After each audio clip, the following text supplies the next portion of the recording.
What's up, Degeneration? Welcome to the Big Bets on Campus podcast presented by DraftKings. This is the College Football Bowl Betting Preview Part 5. I'm Stuckey, and joining me, as always, my fellow BBOC co-hosts, Collin Wilson, Mike Calabrese, and the one and only Josh Nunn, aka Duck. Today, we have the three other College Football Playoff quarterfinal games: Oregon, Texas Tech, Alabama, Indiana, Ole Miss, Georgia. We'll start with those three. If you missed Part 4, we break down all the bowl games on December 30th and December 31st, including the first college football quarterfinal game between Ohio State and Miami. So make sure you check that out if you haven't. And then we have Rice, Texas State, Navy, Cincy, Arizona, SMU, Wake Forest, Mississippi State. But it's not the end of our bowl betting preview series. We will have part 6, which is we'll break down the college football playoff semifinal games in depth. And then we will have our final episode, sadly, of the season in the not only of bowl previews, but of the entire season. We will cover the national championship, look at some player props, break down the game, side total, etc. And then we will do what we always do at the end of the year: voicemail, caller of the year, gambling Heisman, and just put a bow on the season. Appreciate everyone sticking with us throughout the entire year. Love all you guys. If you have a second, leave a 5-star review if we won you any money this year. Before we do get started, I'll throw to myself for a quick word from our sponsor, DraftKings. The Big Bets on Campus podcast has teamed up with DraftKings Sportsbook, where new customers can bet $5 and get $200 back in bonus bets if your bet wins. Stay in on the action and use your bonus bets on DraftKings same-game parlays for a shot at an even bigger payout. To get started, use promo code BBOC when signing up with DraftKings. Again, that's promo code BBOC when signing up, and bet $5 to get 200 back in bonus bets if your bet wins. The crown is yours. All right, gentlemen, before we get into these games, we had some bowl games this weekend. Man, there's been some bad bowl games. Georgia Southern, App State. Oof, that was ugly. App State probably, I don't know how they didn't cover. They turned it over inside the 20 like 10 times. Duck, I know you had some live that lost on a pick at the goal line after a running into the kicker gave them a redo on a field goal. Sure you Yeah, don't want to. brutal. Just disgusting how that one ended. And honestly, a lot of opportunities for App State to convert drives into points. They continued throwing the ball, even though they were gashing Georgia Southern for nearly 7 yards a carry. And I mean, you throw four interceptions, you're not going to win a game or most oftentimes not even going to cover. So was not meant to be, but that one was brutal with the running into the kicker, the second retry on the field goal, and then they get all the way down to the 3 yard line, can't get it punched in. Yeah, App State, I had no idea they were going to play that kid a quarterback. He was like a D-back all year. But he could run. He actually looked decent at times. Maybe he's their QB next year. Saturday, though, we had Missouri, ugly. Missouri got Missouri'd by Virginia, who held the ball for nearly 40 minutes and won 13-7. Exciting finish there, but ugly game. Houston comes back from down 14-0 to get it done. BYU, good for you, Colin. You had BYU, I know, but man, that team runs like gods. I had +4 there. They needed like 2 touchdowns, a 2-point conversion, a blocked field goal, a pick in the end zone.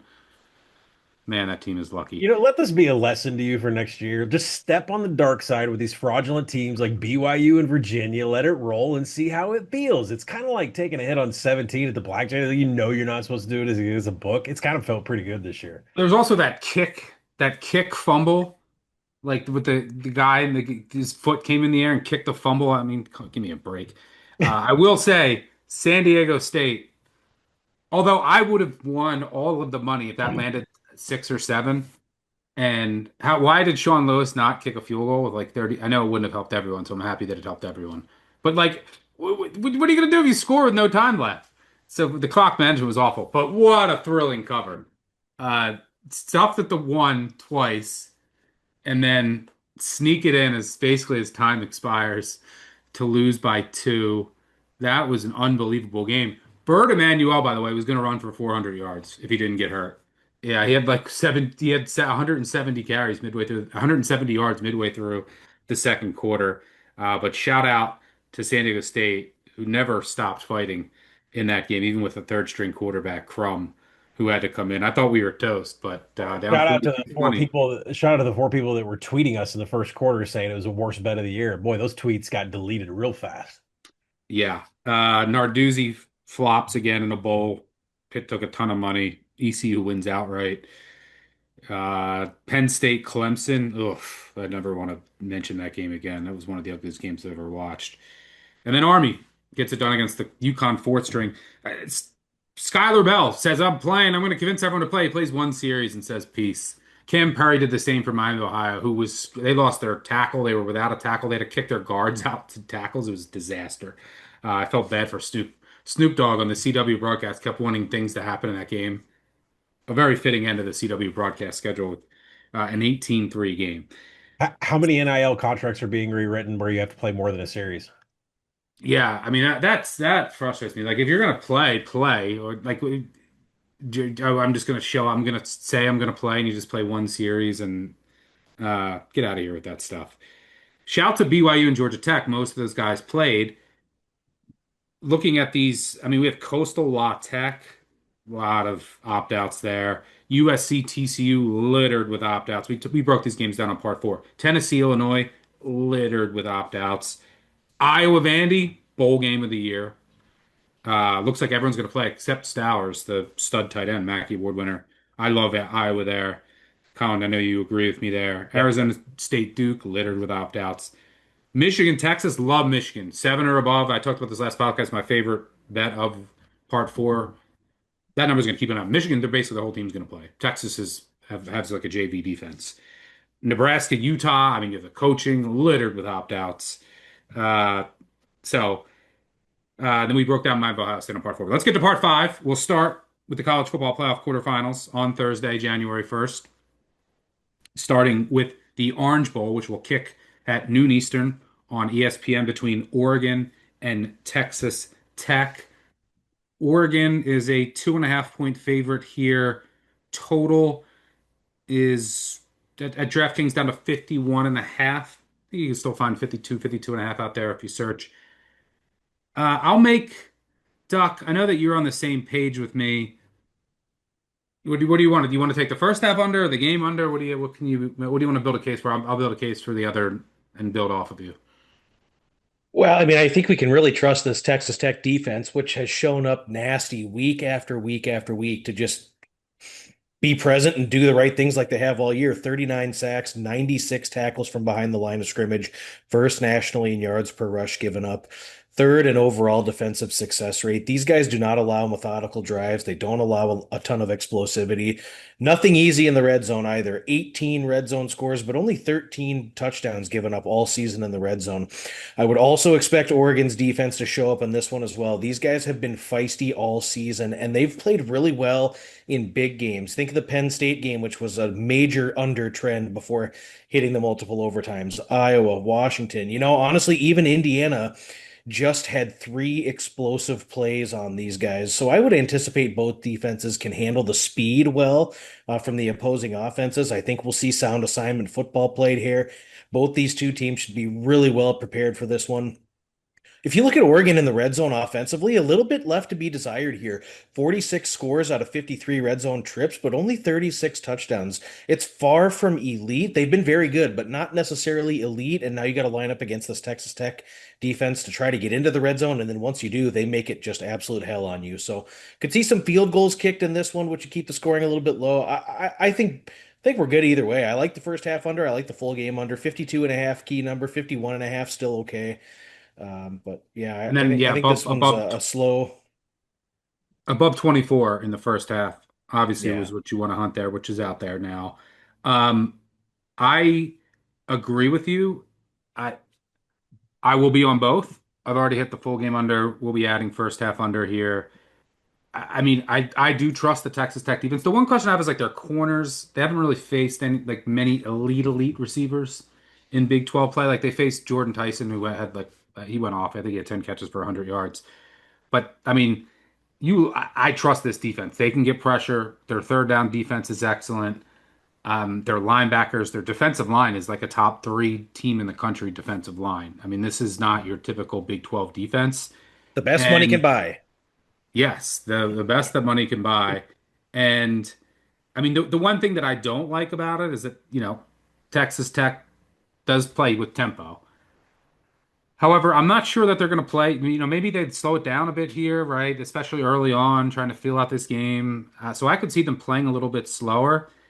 You want to run on Oregon, but the Texas Tech rushing offense isn't great on a down to down basis, especially.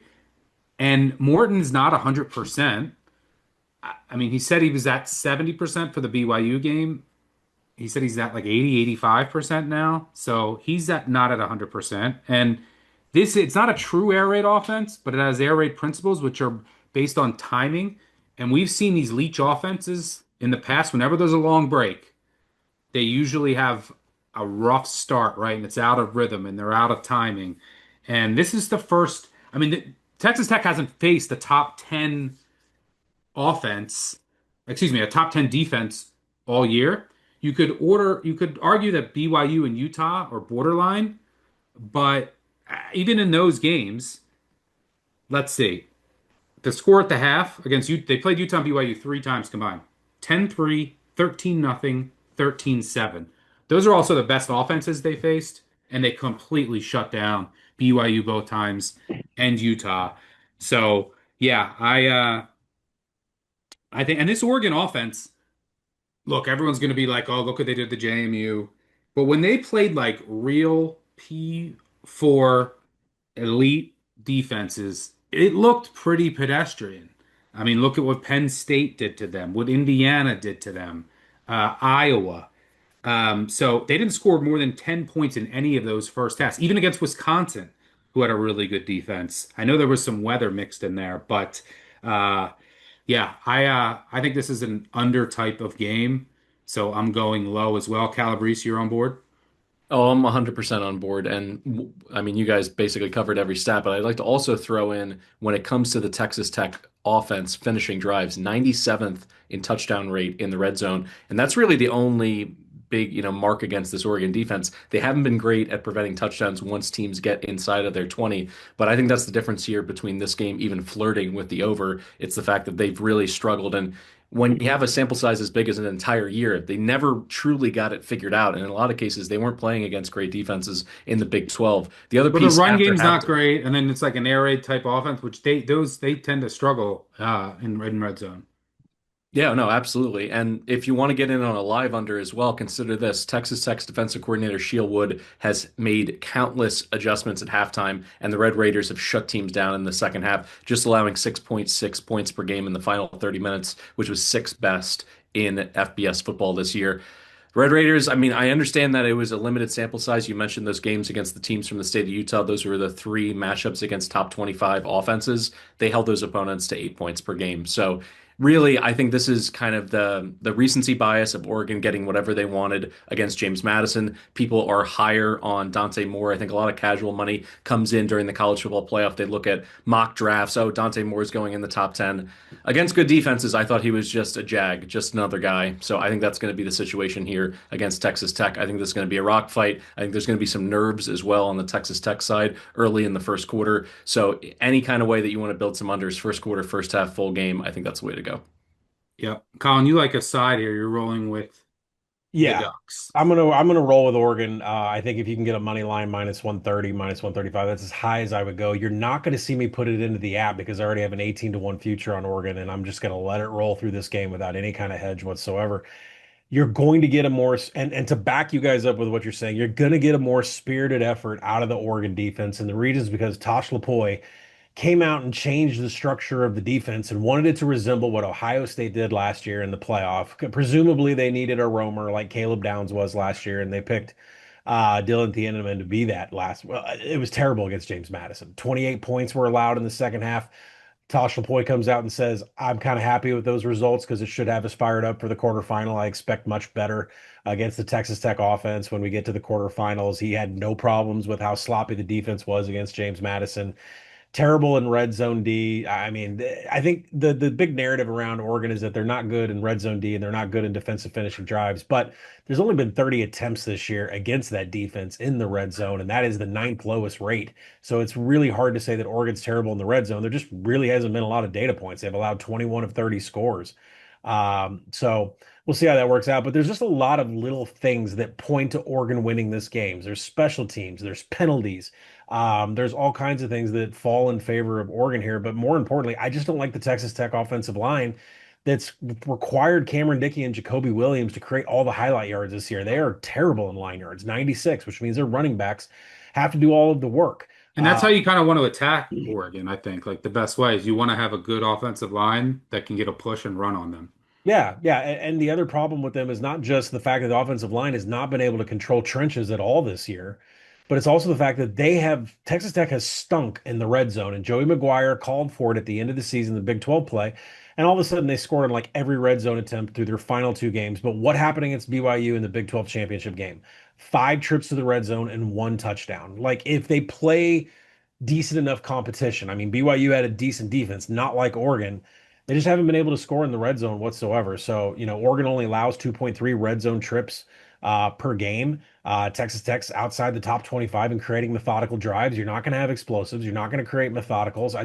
I don't see a way that Texas Tech is going to put up a whole lot of points here. And then, like I said, you get to what Oregon wants to do best, which is get to their guys. And as we're recording this, we're 30 minutes away from the availability report coming out, so we'll see where Decory Moore is. But you know, I think what Oregon wants to do on offense is just go short, get away from that defensive line, go to the flats, hit them in the flares, slants, avoid the defensive line at all costs, and kind of dance out in space because that's where you can take advantage of a Texas Tech defense. Is 32nd in broken tackles and broken tackles allowed.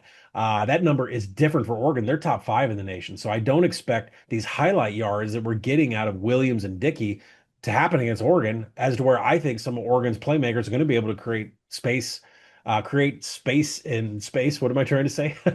Create explosives in space.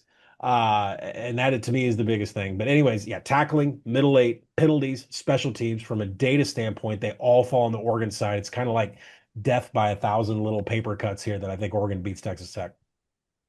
Yeah, and going back to the under, I do think that the Texas Tech defense, the pace of Texas Tech is usually fast, but big games you could see that decrease a little bit. But Oregon's not fast, so that when they have the ball and they're like more methodical, slower, that'll help. But if you haven't watched Texas Tech play and you're not familiar with, Lee Hunter and Bailey, these guys can get after the quarterback. I think they'll have some negative plays on third downs to kill drives, which will help the under. All right, let's move on to the second college football playoff quarterfinal game between Alabama and Indiana. Indiana out to 7-ish point favorite. Been moving around a bit over the past week. Total 48.5. This is the Rose Bowl in Pasadena. Game will kick at 4 p.m. Eastern on ESPN. Big news here, rain. Could be lots of rain. We could even see some like lightning and thunder. We could have delays. The Rose Bowl, that's very rare, especially for this time of the year. My numbers say this is Indiana all the way. I mean, I think that this line should be similar to where Ohio State and Miami is. But I think the name recognition of Alabama. I mean, Alabama, I think Alabama is maybe a fringe top 10 team. I mean, look at their body of work. They get lucky again against Oklahoma. They're lucky against Auburn, lucky against South Carolina. I mean, I could go on and on. This team can't run the ball. I think their defense is a tad overrated. There's many holes in this team. Indiana has been the number 2 power rated team for most of the year. Them or Notre Dame behind Ohio State. This is a complete team with an elite staff that I think will have an elite game plan here. The loss of Daly is like the Indiana that what you really worry about is like the depth that they're high in positions. What is that worth? But Evans, it looks like he's a full go at receiver. That's big. So my numbers call for Indiana here.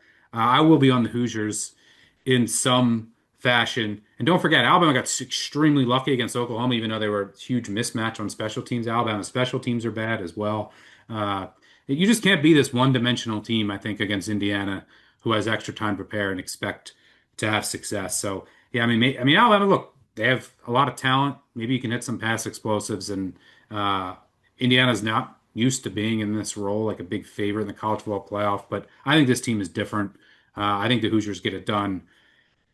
Colin, you agree? You like Indiana as well? Yeah, probably my most comfortable bet I think I've made so far is Indiana to cover the number here. I don't think the number is outrageous. It's just that Alabama's one-dimensional. You're going to take a one-dimensional team and go in and try to face Cignetti. I mean, he can shut you down in multiple different ways, and you're taking one certain area in your offense to try and go and beat Kurt Cignetti. Good luck. Oklahoma stuffed 17 of 21 Alabama rushing attempts. That's not going to get it done against Indiana. And then you look at who they're going to, like Ryan Williams, just phantom. He's gone, right? Jeremy Bernard can't get anything behind the line of scrimmage. Don't expect him to get it here. Latsier Brooks steps up in the absence of these two guys. Doesn't have a touchdown reception the entire season, gets two against Oklahoma. And then all of a sudden, the Alabama pass rush is showing up against Oklahoma. 127th on the season per PFF, and then they're showing up for 15 pressures and 7 sacks on John Mateer.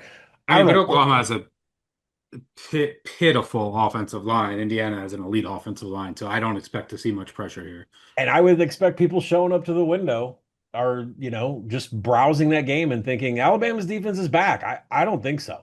No. And then when you get to the run concepts like Indiana, like we've talked about this before, right? It's Roman Hemby doing inside zone. It's Kalen Black doing man gap blocking schemes up on the offensive line. What can Alabama not defend? They can't defend the zone read at all. And then And Mendoza's underrated mobility. Don't and, sleep on and his legs here. but the problem with that is that Indiana's number one in the nation in standard downs. Like you just can't knock them off schedule. And I don't see Alabama knocking them off schedule. I'm not even sure if Mendoza is going to be a big part of this game because of all this weather that's coming in, this massive rain that's coming in that's got me buying like a whole bunch of track suits and wetsuits for California trip.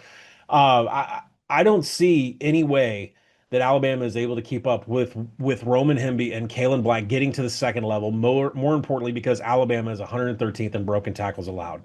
So it was a good performance against Oklahoma. They should be commended that that passing offense through Ty Simpson armed was, I mean, despite all the pressures that he had, he was still able to complete passes and get enough points up on the board to win that game.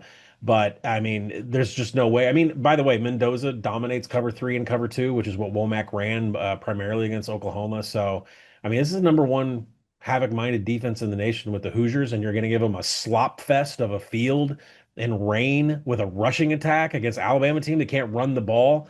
This is probably my most comfortable bet that I've got of all the Yeah, quarterfinals. I mean, when I look at this, I have, an elite staff with extra time to prepare, but just on the field, you have two really good passing offenses, right? Two really good quarterbacks with really good receivers.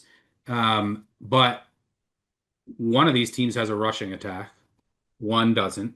On the other side of the ball, one of these teams has a pass rush, one doesn't. One has a great place Doesn't in kicker. both is Alabama. One doesn't. Yeah, special teams advantage Indiana. So yeah, I think you add up all that up, and I think Indiana's the play, especially. I wouldn't play over 7, but at 7 or below, I think the Hoosiers are the play. And Calabrese, you agree?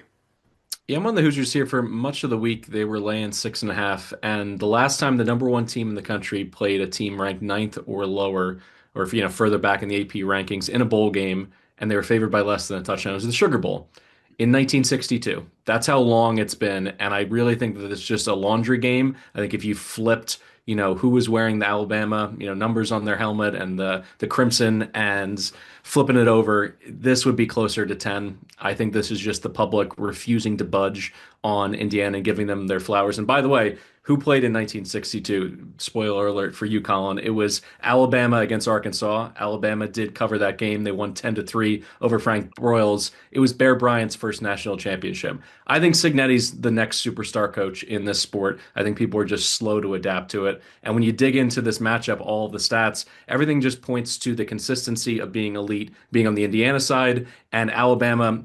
Listen, I get to admit this because I had Bama against Oklahoma. There's no way they should have won that game. They're down 17-0. Everything that could go wrong, any way for Oklahoma to give that game away, they did. And when you dig into some of the pass rush stats as well, Ty Simpson has been under fire, and it wasn't just that game. His last 3 games, he's taken 10 sacks. He's been pressured on 41% of his dropbacks. I think that'll be the difference here on a soggy field where, maybe scrambling isn't quite as easy and people are just coming after this guy. It's going to put so much pressure on him to play hero ball and to be making these incredible throws in rough conditions where Indiana can be multiple. They can be balanced. I just don't quite understand why this number hasn't moved. I know it's inching up at 7.5, somewhere in the market. I think it's going to close closer to 8.5. I think it should have been closer to 10 this entire week. I think Indiana, this is purely a brand mismatch in terms of what the public is used to going to the window betting on. This Alabama team, if they had been left out of the playoff altogether, I don't think that would have been some shame because the fact of the matter is they are not elite in so many ways. I really even look at the running game. Getting Jam Miller back, I thought that was going to be a bigger deal against Oklahoma. It wasn't. I mean, for 15 straight years from Mark Ingram, Derrick Henry, they had game breakers all over the place. Josh Jacobs, they're 110th in terms of being able to get rushing explosives going. So I just look at this as Alabama, once they get down by a possession or two in this game, and it's all Ty Simpson, I think the roof is going to cave in on Bama. So I may even flirt with an alternate line or two. I think Indiana, this is a showcase game for them. Yeah, it's 2025. Well, this game will be in 2026. It's 2026. You bet Alabama against Indiana in basketball, not football nowadays. Duck, you're passing here. Do you have anything you want to add? I mean, it will be a fun game, and trying to figure out Alabama has been a season-long puzzle. You've got so many disparaging losses and poor performances. Florida State, they were embarrassed by Georgia in the SEC title game, could have lost to Auburn. And then they've got Should several have top lost to 10 South wins. Carolina. Very easily could have, yeah. The problem for Alabama is they can't run the football. 125th nationally in yards per rush. 10 times this year, the rushing output has been 120 yards or less. And now you're going to task a lot of Ty Simpson squaring up against a secondary that's only allowed 7 touchdown passes this entire season against 17 interceptions for the Hoosiers. But you look at IU, and they've done it in the trenches defensively as well. 39 sacks, 114 tackles for loss, just 11 points per game given up. Just an incredibly buttoned up defensive unit. I look at Indiana offensively, they don't make mistakes. 7 yards per play over the course of an entire season, third in yards per pass, second in overall offensive success rate. These guys do protect well. They are, Colin said it, they're not behind the sticks hardly at all, and they're on schedule. And it's just going to be tricky when Alabama is going to be unable to run the ball in the second half, and you're just going to task Simpson with having to do it. The rain is going to play a big factor here. So, yeah, I have no interest in fading Signetti. I'll likely get to the window here with Indiana. And Duck, Yeah, just I real think the quick rain too. favors Indiana too. But Yeah. It is the final piece here, Stuck, you brought up the receiving core for Alabama. If everything's going right, that's obviously a strength with Simpson throwing to them. You look at the Oregon game, they held him below 200 yards, and that's with Decorian Moore in the lineup. And then Ohio State, they held him, 27 points below their season scoring average. And that receiving core is absolutely elite with one that guy was with you have to everyone focus. playing. Yes. So I'm just looking at On a this fast as track. On a fast track. on a right? fast Yeah. track. Yeah. So I don't have any concerns with, this being a situation where they're outclassed in any way, shape, or form on the perimeter. I think really it's just going to be Ty Simpson getting his brain speed in the pocket in this one. All right, so pretty much consensus on the Hoosiers. Enjoy that game, Colin. When you headed out there? Tomorrow, flying out tomorrow. Gonna do a Cosm. For those of you that have ever heard of that, Cosm's in Dallas and LA. It's like this full dome experience, and I'm gonna go there for Miami of Ohio State, of course, rooting for Miami against Ohio State. But it's like the Sphere in Vegas. So if you guys haven't seen Cosm before, I'm gonna spend the playoff game out there in LA. Well, enjoy. Let's move on to the final College Football Playoff quarterfinal game on Thursday, January 1st. By the way, happy early New Year to everyone listening and to you guys as well. It's a rematch, Ole Miss and Georgia in the Sugar Bowl. Georgia is there's some Ole Miss money that showed up. What are we, let's see where we're at right now. Just Six and a half. a touch. Okay, we're at 6.5 still. Total 55.5. Rematch from a game where Ole Miss jumped out to an early lead. Georgia stormed back, dominated the fourth quarter. Pretty much the story of Georgia this year for large stretches. I don't need to spend much time on this game. You guys know what I'm doing. I'm waiting for Georgia live. So I think that Ole Miss potentially, this is like, hey, house money. They're going to have some new wrinkles early, right? They're going to maybe see some trick plays. I think that they could have the edge early on in this game in the scripted portion. Don't generally love Georgia in that aspect. By the way, Georgia might get Colby Young back here at wide receiver, who got hurt in the Ole Miss game the first time they met. So Georgia Live, they go down. I'll be jumping in there. I've talked about it all year. I had nauseum. I don't need to go into much more than that. Uh, where do we want to start here? We have kind of consensus with Breeze and Colin. Breeze, I'll let you start. You like the full game over 55.5? I do. First meeting, 78 points. Ole Miss was on fire offensively. Georgia figured them out in the fourth quarter, but this is more a Stockton play to me because I think this can be a showcase game for him. 3,000 total yards, 31 total touchdowns. He clearly showed against the top teams that he played this year that he was more than a game manager. I think that was kind of misguided from the get-go in terms of profiling him. Against Ole Miss, Texas, Alabama, 11 passing touchdowns, two more rushing scores. And I bring this up because I just think this is such a bad matchup for the Ole Miss defense. Because if you can run on the Rebs, which Georgia can with their offensive line, then you can be balanced and you can sit in the pocket all day against a non-existent pass rush and pick them apart. And it's extra important in this game because if you can't get to him with four, you have no choice but to blitz Stockton. The problem is he has the highest adjusted completion percentage in the entire country, 86% when facing five blitzers or more, 17 passing touchdowns, just one interception. On the other side of things, like I said, the Ole Miss offense had everything rolling for them, and I'm a big believer in Trinidad Chambliss. They get scored 35 points in 40 minutes on this Georgia defense, so I've already seen it. And that was all without Lacey even having a game. He had, 12 carries for about 30 yards in that one. I expect more of him in this one, a lot of RPO stuff, maybe some, trick plays. And Stuck, rightly so, you brought up without Lane Kiffin on the headset, how aggressive were they going to be? Now, Tulane, obviously, they were playing with house money. They knew they were going to win that game. They still went for it twice on fourth down. They went up for a fourth down in midfield earlier in that game. So I think they're going to continue to be aggressive. It's a part of their identity. I think that could Golding had only some help. quotes like, "Yeah, I'm a defensive guy, but I'm actually aggressive." So I think that, and then now in the underdog role, I think that they'll be aggressive on fourth downs here. It's probably going to take, I don't know, 24, 28 points from Ole Miss at minimum. I think with Chambliss, that's always a possibility to get there, particularly if they're playing far from behind in the fourth quarter and Georgia doesn't want to put anything exotic on tape, just kind of plays vanilla coverage. 55.5 is fine. I'd play this up to 58. Yeah, I would say with a big game rematch, maybe some more under money show. Well, I would watch the because 55 is such a key. Like, just monitor to see where that's going to see if you can ever get a 55. Always shop around as always. Colin, you're kind of on the same page, but you're looking just on the Georgia side of things. You like their team total At, over? at some point, Ole Miss is going to run out of gas, and at some point, Georgia's going to find their next gear. And when you look at that game script from week 8, it was 5 straight possessions to start the game for Ole Miss with a touchdown. Then they got beaten to a pulp in the fourth quarter, lost 17-0, and didn't do anything at the end of the game. That was with Lane Kiffin making adjustments.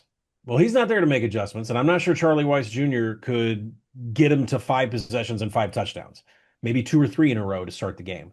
And I don't have a lot of faith in Pete Goulding being this defensive mastermind to be able to stop Georgia a second time around. So at some point, I think Georgia just starts piling on and piling on and piling on. And I don't think I think this is going to be a different story than what it was. But I'm going to stick on the offensive side just because the numbers have been so bad for defensively versus what Georgia does on the ground, like Calabrese said. This season, Ole Miss has just completely struggled in so many ways of defending certain types of run concepts, specifically what Georgia does. But more importantly, like Georgia is insanely good in the red zone, specifically on the ground. Their Gunnar Stockton, Nate Frazier combination, the inside zone they run with 11 and 12 personnel is just not going to get shut down against Ole Miss. 58% success rate, no matter how you slice it, light box, heavy box. Georgia's been unstoppable. Of 40 red zone attempts, 35 of them have been touchdowns. 5 have been field goals. That Ole Miss defense is going to struggle. And you know what? If Trinidad and Kewan want to put quick scores up on the board, if they want to come out and run trick plays, that's fine. Give the ball back to Georgia because I'm going to take a team total over. I don't think Kirby stops here. And I'm really kind of sitting back watching this Georgia defense. I mean, has anybody scored over 10 points on them in like 6 weeks? Oh, by the way, all of a sudden now they're sacking better than anybody in the nation. Like, I want need a thermometer here. How do I need to wipe away all these Georgia year-long stats, put it down, say they don't have a pass rush, is what we've said all year, but all of a sudden they do. I think Alabama's was an anomaly because Oklahoma's offensive line was terrible. I think Georgia might actually legitimately be completely changed, which is why I think they should be the national title favorites right now. But I want to take the temperature of the defense. At the same time, I think this rush offense is not going to be stopped. I think Kirby piles it on offensively. So over 30 and a half team total. That I will say also, because I kind of wanted to bet Georgia here, but I'm pretty close to the number. Georgia does, for my money, as the best special teams, overall special teams in the country, too. It's worth noting. I just can't get the Georgia Tech game out of my head because I don't know what happened. How did they just not score and they weren't able to do anything? I've seen some theories like Georgia Tech knew the plays and like knew what was coming, which makes sense when I was watching it. But I like everyone scores on Georgia Tech and moves the ball, and they couldn't. This was just like a couple weeks ago. They couldn't. That game, I think about that at night. Like what happened there? I didn't think there was any possibility where the Georgia Tech defense shut down Georgia's offense on a fast track. So It's I, always a bad spot, though. It's I mean, always a but they bad they still spot. score. They don't like it wasn't that game. Georgia Tech's defense is awful. Uh anyway, Duck, not no play here, but you wouldn't be shocked if America's team Ole Miss hangs around. Well, we'll see. I mean, nothing really would surprise me here. It's hard to beat a team twice, and Ole Miss did have them on the ropes in the first meeting. But you know what? You got the dogs that have the rest advantage. I'm sure Kirby and his defensive bunch will be prepared and locked in for what these guys are going to see, having seen it once before. And And getting Colin to had see like what mentioned this new some of the step what this new staff did against Tulane, right? a lot of that with the film advantage. Ole Miss had to play a game with that, and Georgia has that to prepare. And I mean, Georgia's peaking at the right time. Their last four opponents have been held to 10 points or less. And the question would be the season long question is, will the Dogs be able to rattle Trinidad Chambliss and get him off of his mark, get pressure on him? The season long stats are not great, but the last 4 or 5 weeks, it has really ramped up for Georgia defensively. Third down red zone over the last month, it has been nasty for Georgia defensively. So I think about where is this game going to be in the middle of the third quarter when the rubber meets the road and Georgia's leaning on Ole Miss's defensive line. Can Ole Miss match them score for score? Because I don't know necessarily that Ole Miss is going to secure a ton of stops in the second half. So the real question is, are they going to have built a first half lead in order to sustain the and weather the storm? Because if not, this could be you might be looking at a fourth quarter similar to what we saw in the last matchup where Georgia pulls away and wins and ends up covering the number, and that's all she wrote for Ole Miss. If By the way, Austin Simmons comes in, by the way, immediately bet an alternate number if Chambliss is out. And also, if you can bet turnover on a drive, Jesus Christ, that guy is a walking turnover. And he's with a real pass rush. Tulane was able to turn him over immediately. Like Georgia's going to eat him for lunch. So just Big something to time put in your trouble. back pocket. If Chambliss goes out with a head injury or something like that, you got to hammer a number against, the Rebs. Georgia, yeah, she'll be able to run the ball. I mean, Tulane was having some success moving the ball on the ground with McClure. That Ole Miss defense on the ground can be had, and I think that ultimately might be the difference, in And addition and to by some the Kirby adjustments. and by the way, the two best defenses in broken tackles allowed are Georgia and Indiana. Both are top five in the nation that are left in the playoff. I mean, the big reason why when we did our brackets, I said these are the two teams because Ole Miss could not create in space. Creative, made adjustments. It was a chess match, finally gave up, and Georgia didn't miss a tackle. They only missed eight. Eight tackles, like that is fantastic against Ole Miss. That's what happened in week 8. I expect that to happen again. A sub 10 missed tackle rate. Yeah, looking forward to this one. Looking forward to all three games on New Year's Day. By the way, before we move on, we all have that friend or family member who doesn't bother with college football until the playoffs. Maybe they aren't as big of fans as we and all of you are, and that's okay. But now that these big matchups are coming, they might be wondering how they can enjoy all the action. If you've tuned in to any of our bowl preview episodes, you know the best way to not miss a single moment of the college football playoffs is with Sling TV. So tell those folks that Sling TV has them covered.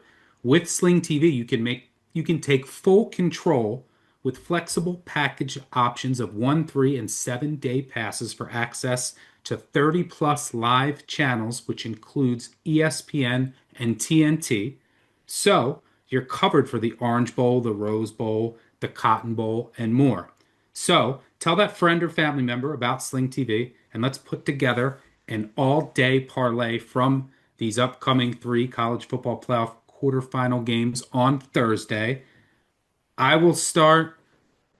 Duck, I'll let you take full game. I'm going to go with the Oregon Texas Tech first half under. You're going to throw in the full game? Yeah, I mean, let's talk about Texas Tech. We talked a little bit about it during the preview, but their red zone offense has left a lot to be desired. 23 red zone field goals settled for, and 32 times this season, Texas Tech has entered the red zone and did not score a touchdown. So they could have to settle for field goals here against this Oregon red zone defense. I definitely think that Texas Tech's defense is showing up for this one. They'll be ready to go. They're not going to give up a ton of explosive plays. They're going to be able to create some pressure. I think third down and have to get off the field situations, we'll see them force punts. I just think this ends up being a slow burning grinder and won't see it approach the total. So yeah, I'll take full game under. Breeze, you're going to roll with the Hoosiers? Smoke them if you got them. Team Signetti on this one. I'm going to back them. Lay in 6.5, 7, 7.5. All those numbers are good. Colin? Yeah. Yeah, we're definitely going Georgia team total over. When you have 40 red zone trips and only 5 field goals, that gives me confidence I'm going to get the points I need to get a team total over.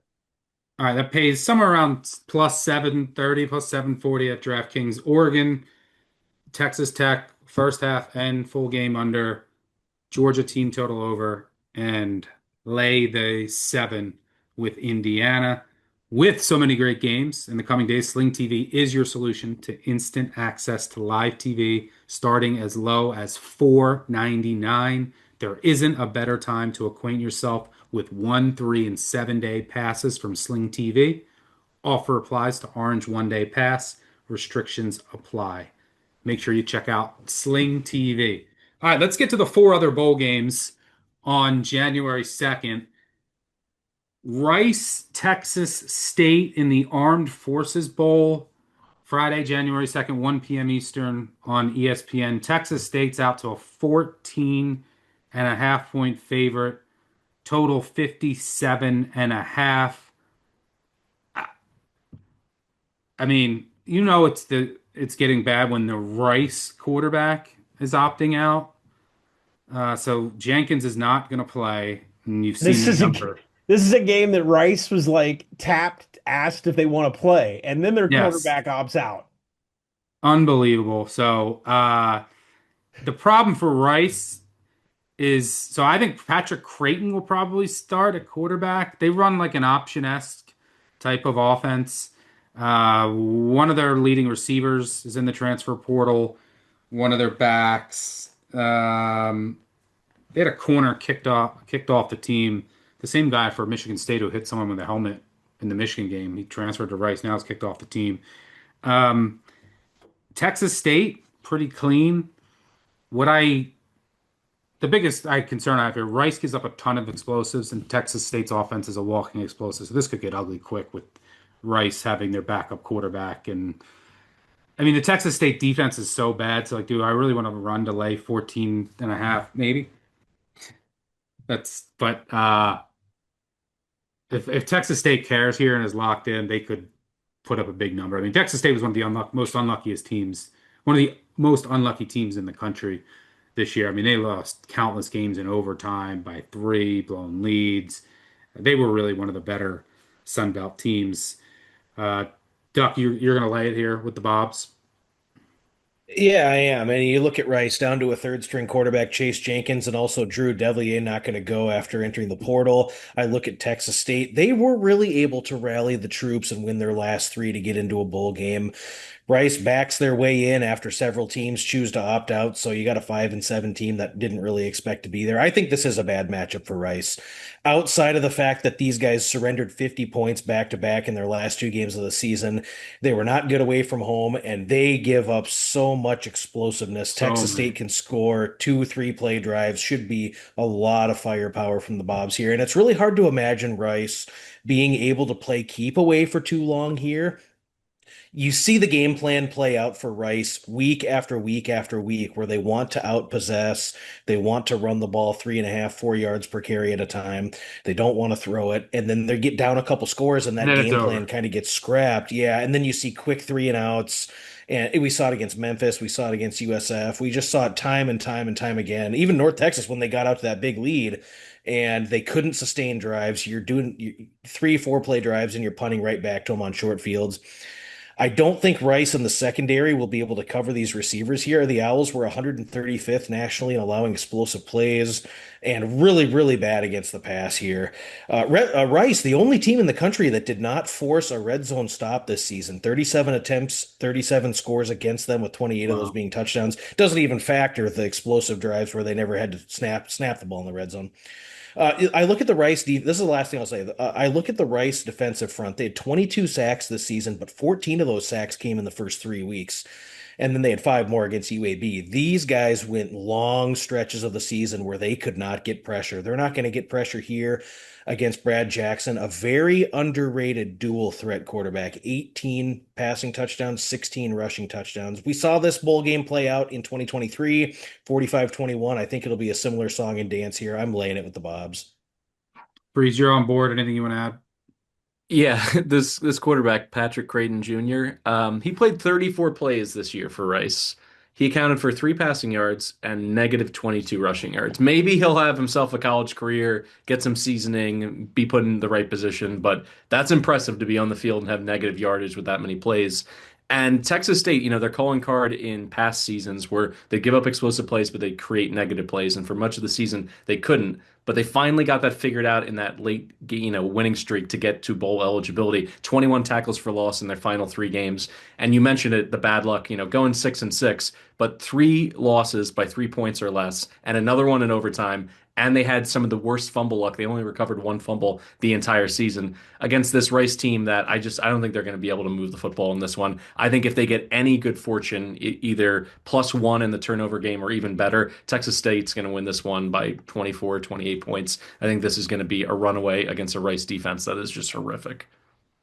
Colin, you also like Texas State to put up a big number here. You like the team total over? Yeah, it hasn't been released yet. I expect 34.5, 35.5. I don't care. I mean, Rice is coming off 2 losses where North Texas and South Florida combined for 108 points.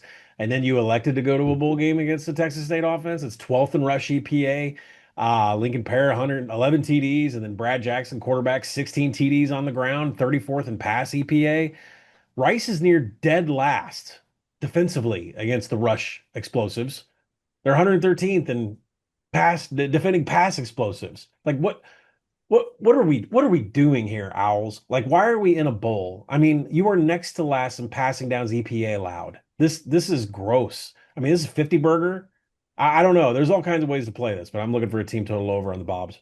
And Colin, I think it's worth noting for the audience too, like if you have a really bad pass rush, at least you have the option to blitz a little bit and, to get burned potentially, but also create negative plays. If you can't stop the run, if your run fits are a mess, there's no like run blitz, just like send 10 guys. It's like they're just going to make one guy miss and take it to the house. So there's no easy fix other than spending the offseason in the portal, working on fundamentals, maybe getting a new DC. Like it's a long-term problem when you can't stop the run.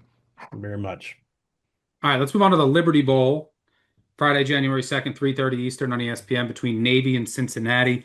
Navy 7-point favorite, total 54.5. The news here, Navy, Service Academy, Death Taxes, Service Academy. They're going to show up. There's not going to be any opt-outs. I mean, maybe Landon Robinson doesn't play. Their stud defensive tackle, but I would expect him to go. Cincy, meanwhile, their entire secondary, besides McDoom, is pretty much out. And their secondary was terrible this year, but like they have nobody. And that's because their cornerback coach has gone to Arkansas. Arkansas says, "Whoa, look at this bad Cincy secondary all year. We might as well get their cornerback coach, I guess." And So they're going to be extremely short-handed. Dante Corleone, their best defensive tackle, stud in the middle. He's not going to play. He's gone to the NFL. Jake Golday, their stud linebacker, he's going to go to the NFL. He's on the depth chart, but I wouldn't be shocked if he also opts out. The main news is Sorsby's out. Their stud quarterback. So it's going to be, I think, a combination of Brady Lichtenberg, who has a senior who has 333 career passing yards, and freshman Samaj Jones, who has 2 pass attempts this year.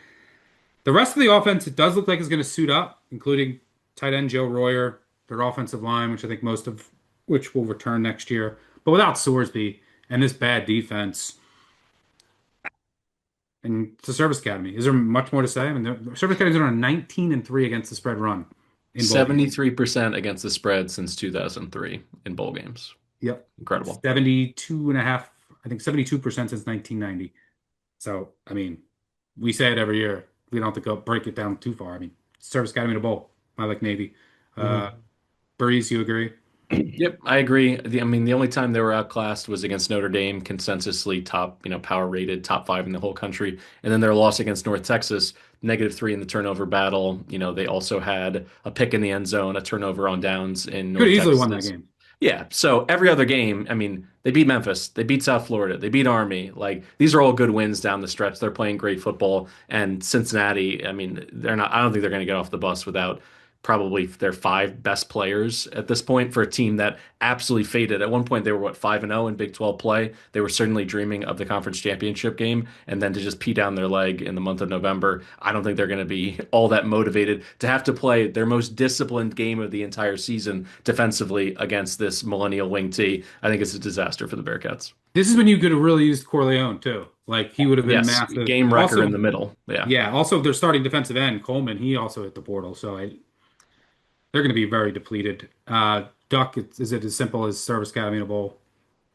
Well, I mean, there's a little bit more to it, and your great bowl participation tracker highlights at least 6 players in the secondary who would normally be in the 2 deep for Cincinnati that may not participate. There's plenty of players in the defensive front 7 that may not show up. You look at No, Cincinnati they're all out. defensive. None of them are on the depth chart. Like they're all out.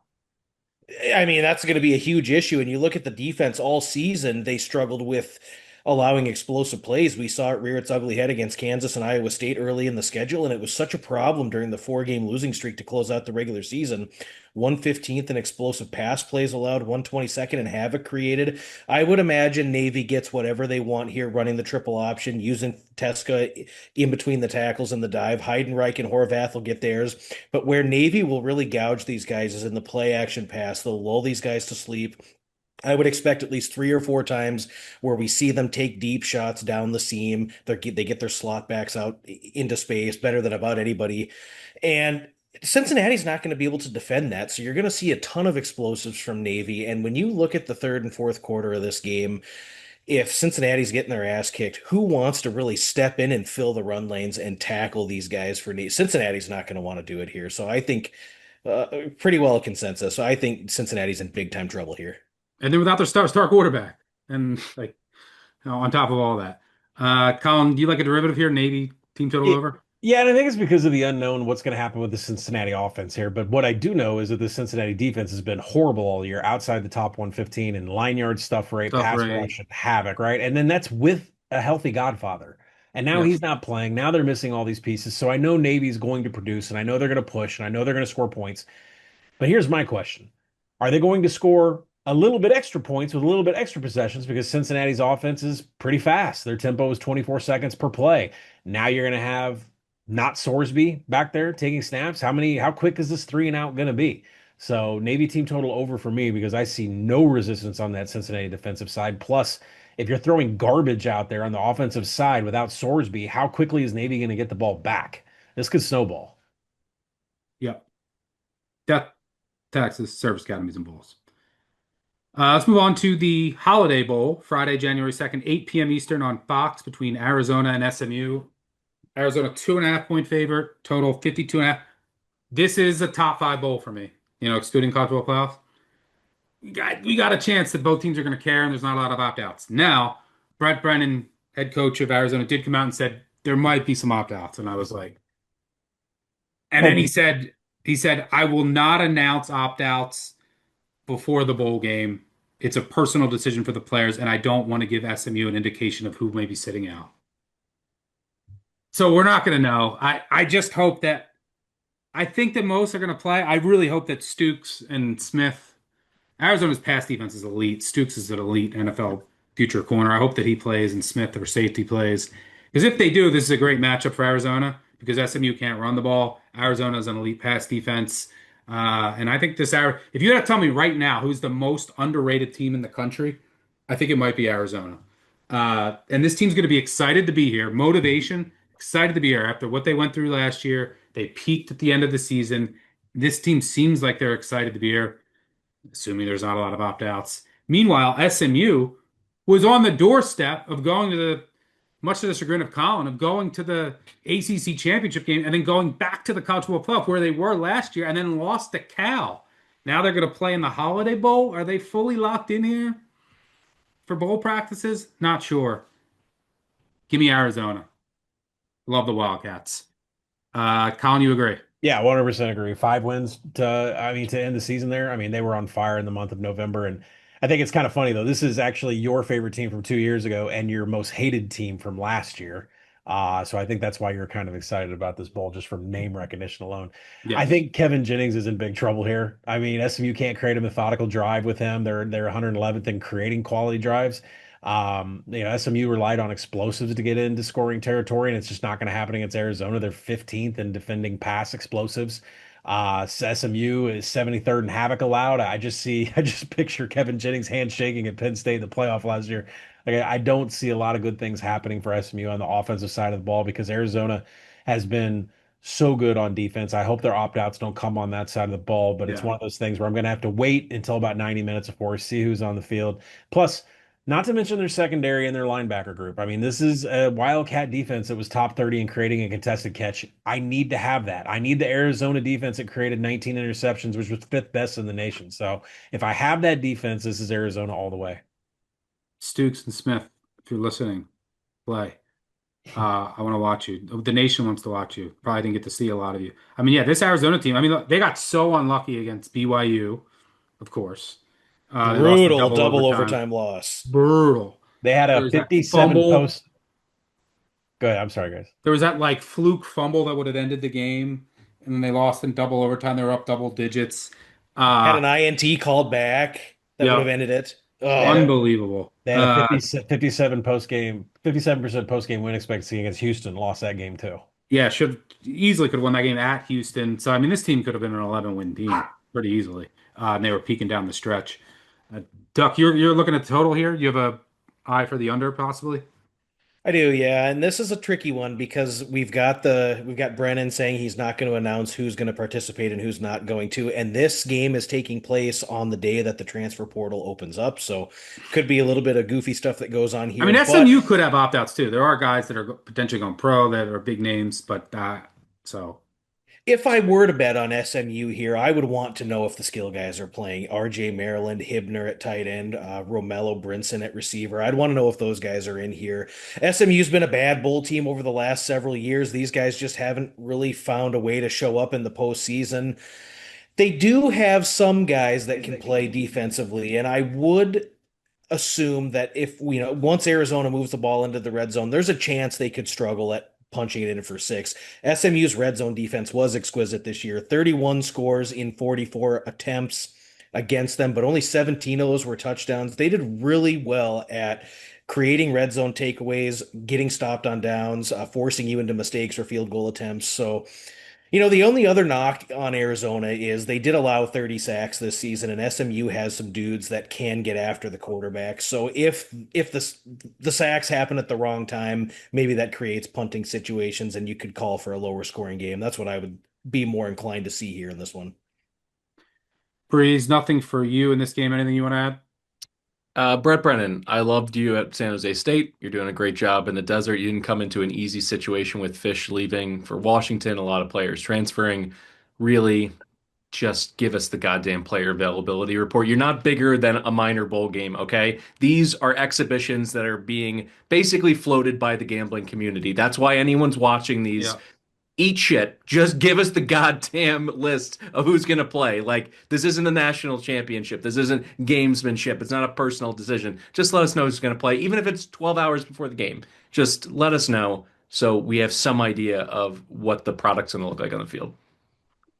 All right, and then finally, the final non-playoff bowl game, Friday, January 2nd, 8 p.m. Eastern, ESPN. The Duke's Mayo Bowl between Wake Forest and Mississippi State. Mississippi State 3-point favorite, total 53 and a half. Wake Forest has some real absences here. Mississippi State, I assume, wants to be here. They accepted after all these other teams said no. Uh, there's a lot of question marks still. I mean, go check out the bowl opt-out tracker. I'll be updating it. But like Claiborne, Wake Forest stud running back, their stud defensive tackle, really underrated. Is going to get a lot of money from a Power Four team. He's not going to play. There's a couple other potential absences. So as of right now, I don't have anything. I know the Duck, too many questions for you. Calabrese is a pass. Colin loves Wake Forest. So the floor is yours, my friend. Yeah, I mean, as long as Nick Anderson, Aiden Hall, as long as some of these other defensive names are still there, I think this is a complete mismatch. I mean, Mississippi State gets in as a 5-win team. I'm happy for them and everything, but Wake Forest has legitimately played great defense the entire year. So if we have everybody except for their stud defensive tackle in there, it should be good because the staple of Wake has been the defense, a top 10 stuff rate, a top 15 coverage unit per PFF. They're doing it in the front and they're doing it in the back of the defense. And the pass EPA has been the calling card for Blake Shapen. Don't know if he's going to play. Chapin's out. It'll be Camario. yeah. Yeah, got to see him start his career. He had a big part of the Arkansas game. I mean, he could add an element into the ground, but this is an extremely inefficient offense, even when Camario Taylor is playing. Mississippi State is 111th in havoc allowed. That's just not going to work against this Wake Forest defense, especially in tackles for loss. Mississippi State is dead last in the nation. I'm sorry, second to last. It's close. In tackles for loss allowed. Wake Forest is going to be in the backfield all day, just suffocating them. I'd keep an eye on the secondary. I am worried about Patterson and Anderson playing. If they don't miss tackles, they have been the backstop. The reason the EPA numbers are so high for this Wake Forest defense is because of those two safeties. So as long as they're playing, Mississippi State's offensive attack should go nowhere. The Deeks will figure it out on offense. They usually do. But I do like Wake Forest. I've already got down on them and plan to keep hitting it until I find out who's opting out for Wake. Camario Taylor, 2 rushing touchdowns. If you can get north of 5-1, you want to have some fun with this game. If their offense is going to be functional, it's going to run through that kid. It's not going to be through the air. Yeah, I mean, that's probably what the offense is going to be is just scramble. A lot of scrambling all around in this game from Mm-hmm. both teams. Before we get out of here, as we do on all our bowl season previews, it's time for our DraftKings parlay. We'll each pick our favorite play from this episode from any of the 7 bowl games, throw it in a parlay over on DraftKings. Colin, I don't need you to say it again. You just talked about it. You're starting with Wake. Mm-hmm. I just recently talked about I'm going to throw Arizona money line in there. Duck, you're going to go with the Arizona total? Yeah, we'll go with the total. We just recapped it here, but I think we'll see red zone defense step up here. I think we'll see some havoc, which will thwart drives, and we'll go 27-17 under the total. And Calabrese, you're going with death, taxes, and Navy? Navy -7. Similar situation last year. Oklahoma faded late in the season, a Power 4 team. They end up losing outright as a favorite to this Navy squad. This Cincinnati team just horrific in November. All their star players are out. I think Navy wins this one by double digits. All right, so Wake +3, SMU Arizona under 51.5, above that key of 51. Navy -7, Arizona money line plus 1073 at DraftKings. We'll drop a link in the podcast and YouTube description.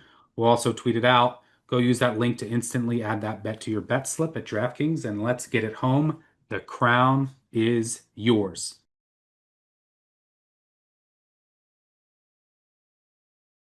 So, as I said before, we are not done.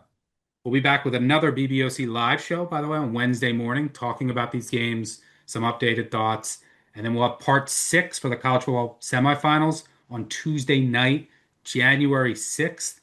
And then part 7 for the Natty on Thursday night, the 15th. We'll also go live on Championship Monday. And if you want to tail any of the bets we discussed today, look for the quick slip link in the video and podcast description or visit actionnetwork.com/bet now. if you have a moment, you want to leave us a 5-star review if we've won you any money all year. We would really appreciate that. Make sure you subscribe, tell a friend, tell an enemy. Not fully done yet, but just want to express my gratitude to you, all of you guys, our producers, and then most importantly, all of the listeners for another very enjoyable college football season. Let's close it out strong. Enjoy the games. Happy New Year. We'll catch y'all later. Cheers. Peace out.